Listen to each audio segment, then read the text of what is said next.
আমরা জেনেভা ক্যাম্পের চেহারা ইনশাআল্লাহ আগামী কয়েক বছরের ভিতর পাল্টে দেব। বাংলাদেশ সুপ্রিম কোর্টের সিনিয়র অ্যাডভোকেট ব্যারিস্টার রাষ্ট্র ইমাম আমাদের পাশে আছেন, উনি আমাদের সাথে সহযোগিতা করছেন। দেশ বিদেশে অনেক আন্তর্জাতিক সংগঠন এবং অনেক বিদেশি ফান্ডস যেগুলো জনগণের সহযোগী হবার জন্য জিরো ইন্টারেস্ট বা একদম কম ইন্টারেস্টে লোন দিয়ে থাকেন। তো সেগুলোর মাধ্যমে আমরা জেনেভা ক্যাম্পের চেহারা ইনশাআল্লাহ আগামী কয়েক বছরের ভিতর পাল্টে দেব। আপনারা দোয়া রাখবেন, সাথে থাকবেন। আজকে যেরকম এখানে আই ক্যাম্প হয়েছে আপনাদের চিকিৎসার জন্য, আগামী দিনেও এরকম অনেক ব্যবস্থা আমরা করতে থাকবো।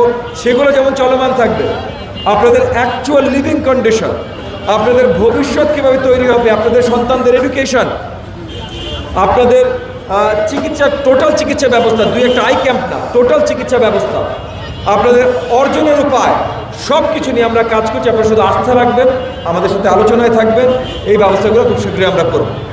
এই রোজার মাসে আমরা সবসময় যেন একে অপরের সাথে থাকতে পারি, সকলেই যেন একে অপরের জন্য দোয়া করি, সকলেই যেন এলাকার জন্য একসাথে কাজ করি, এই দোয়ার জন্য আপনাদের কাছে আবেদন করি। ইনশাআল্লাহ আল্লাহ তাআলা আমাদের সকলকে একসাথে রাখবেন এবং বরকত দান করবেন, এবং আমাকে ওই তৌফিক দান করবেন যেন আপনাদের জন্য কাজ করতে পারি।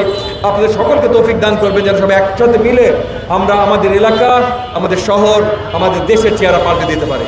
আজকে এই অ্যারেঞ্জমেন্ট করার জন্য আপনাদের সকলকে, আমার পাশে যারা দাঁড়িয়ে আছেন সকলকে অসংখ্য ধন্যবাদ, এবং এলাকাবাসীকে অসংখ্য ধন্যবাদ। তারা আছেন বলেই আজকে আমরা আছি। তারা ভোট দিয়ে, তারা সাপোর্ট করে, আমাদের আস্থা রেখে আমাদের কাজকে এখানে নিয়ে এসছেন, যেখানে জাতীয় পর্যায়ে আমরা কাজ করছি। আগামী দিনগুলোতে প্রত্যেকটা কাজ আপনাদের জন্যই হবে। আপনারা দোয়া রাখবেন, সাথে থাকবেন।